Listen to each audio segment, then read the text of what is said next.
Apa ciri-ciri mereka yang darahnya sudah mulai rusak, pembuluh darahnya sudah mulai tersumbat?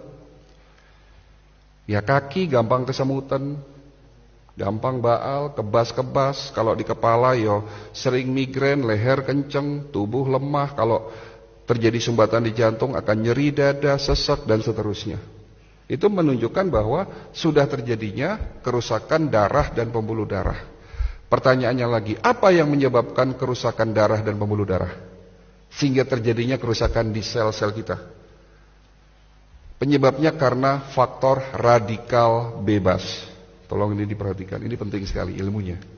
Radikal bebas. Radikal bebas itu satu molekul yang kehilangan pasangan elektronnya, sangat reaktif. Kalau nempel di sel, sel kita rusak. Entah itu sel darah merah, entah itu sel darah putih, di mana sel darah putih kita tahu sebagai antibodi tubuh kita, entah itu di pembuluh darah. Kalau terjadinya kerusakan di pembuluh darah, ya, akan terjadi peradangan. Ini bahaya sekali. Kalau terjadinya peradangan atau inflamasi terjadi di pembuluh darah kita. Ini yang menyebabkan pembuluh darah kita menjadi rusak. Yang pada akhirnya kolesterol, zat-zat sisa itu mengendap di tempat terjadinya peradangan tadi. Sehingga terjadi yang namanya plak atau sumbatan pembuluh darah.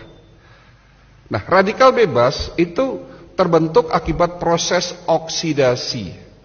Tolong perhatikan lagi. Oksidasi ini apa? Oksidasi itu contohnya kalau di luar sana besi berkarat. Berarti tubuh kita bisa karatan, ya. Proses oksidasi terjadi secara alami, Bapak Ibu sekalian. Di saat kita bernafas, beraktivitas, saya berbicara, bahkan kita tidur terjadi proses oksidasi. Ya. Karena manusia tidak bisa menghindari proses oksidasi, Allah sudah menciptakan obatnya ada dalam tubuh kita. Diproduksi tanpa Bapak Ibu sadari sejak kita kecil, ya, di saat kita lahir di dunia sampai nanti kita mati. Ada obat dari segala macam obat, rajanya obat sebagai benteng pertahanan pertama yang dapat menetralisir terjadinya oksidasi. Kalau tidak ada obat ini, 5 menit tubuh kita rusak, Pak. Namanya antioksidan, betul. Kalau hari ini kita masih berkecimpung di vitamin, di antibodi, sudah ketinggalan zaman, Pak. Hari ini dokter-dokter di Eropa, di Amerika, penemu-penemu suplemen, itu bagaimana caranya menemukan satu antioksidan yang kembali lagi tujuannya untuk menetralisir terjadinya oksidasi agar tidak terbentuk yang namanya radikal bebas. Ini penting sekali. Antioksidan diproduksi dalam tubuh kita. Ada 2, glutathione dan superoksid dismutase. Glutathione itu rajanya antioksidan. Ya. Dan SOD, panglimanya. Ada raja yang memimpin negara, ada panglimanya.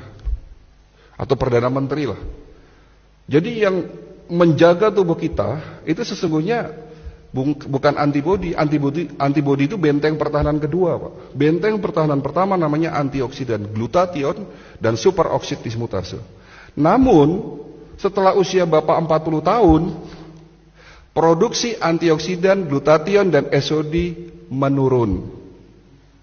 Makanya itulah yang disebut tua. Menurunnya produksi antioksidan. Sehingga pada saat usia 40 tahun dan terus bertambah, terjadinya oksidasi yang tidak diimbangi dengan produksi antioksidan, sehingga terbentuk yang namanya radikal bebas. Dan radikal bebas inilah yang mulai merusak pelan-pelan sel-sel tubuh kita. Sudah mulai jelas ya, Pak? Sudah mulai jelas ya? Oke. Tapi Allah Maha Baik. Allah bukan hanya menciptakan antioksidan dalam tubuh kita, tapi juga sudah menyiapkan plan B-nya. Menciptakan antioksidan ada di sekitar kita sebagai obat, sebagai penawar. Ada di mana? Ada di buah dan tanaman herbal. Yang di mana antioksidan itu disebut sebagai prajurit-prajurit antioksidan. Jenisnya ada ratusan. Contoh, resveratrol, antioksidan yang dapat mencegah dan mengobati penyakit darah dan jantung, stroke, ada di buah yang berwarna merah keungu-unguan. Buah apa itu?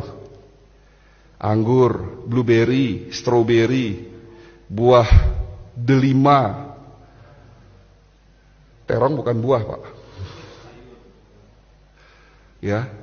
Tapi ada juga buah yang banyak mengandung antioksidan resveratrol. Selain itu juga banyak mengandung antioksidan lainnya.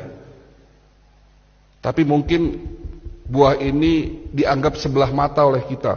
Padahal ini rajanya buah yang ada di Indonesia. Mungkin kalau delima susah, blueberry susah. Tapi buah ini ada di Indonesia. Namanya buah jamblang. Oke, jamblang bagus. Tapi ada yang lebih baik dari jamblang. Apa? Buah manggis, Pak. Kapan terakhir makan buah manggis?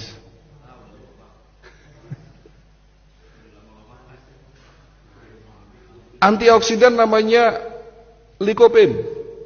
Dapat mencegah penyakit prostat. Bapak-bapak yang sudah mulai susah kencing nih.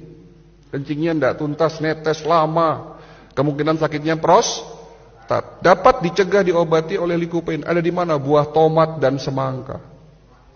Tomat dan semangka, makan tomat dan semangka tiap hari. Antioksidan namanya bromelin, dapat mencegah penyakit kanker, tumor payudara. Ada di mana? Buah nanas.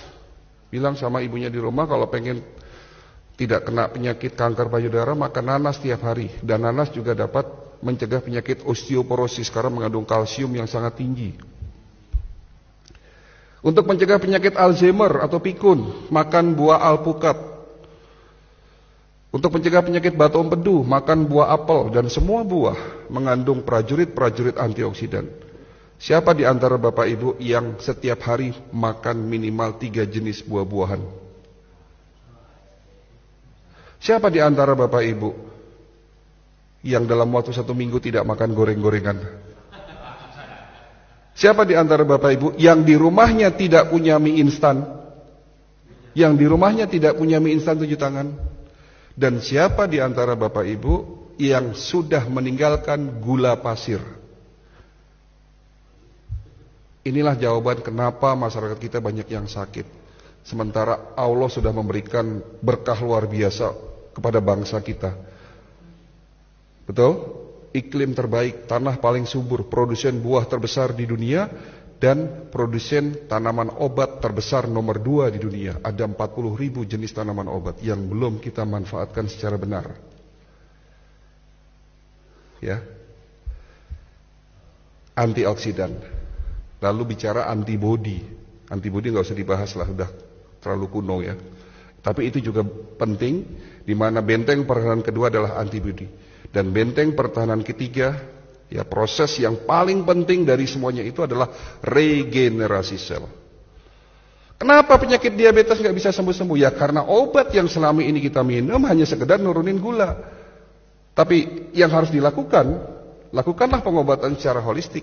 Dibersihkan tubuh kita dari radikal bebas, dinetralisir proses oksidasinya, tentunya dengan herbal golongan fitofarmaka yang mengandung senyawa aktif antioksidan, ya. Lalu dikuatkan imunitasnya dan diberikan herbal atau suplemen yang memiliki fungsi regenerasi sel. Itulah holistic integrated medicine.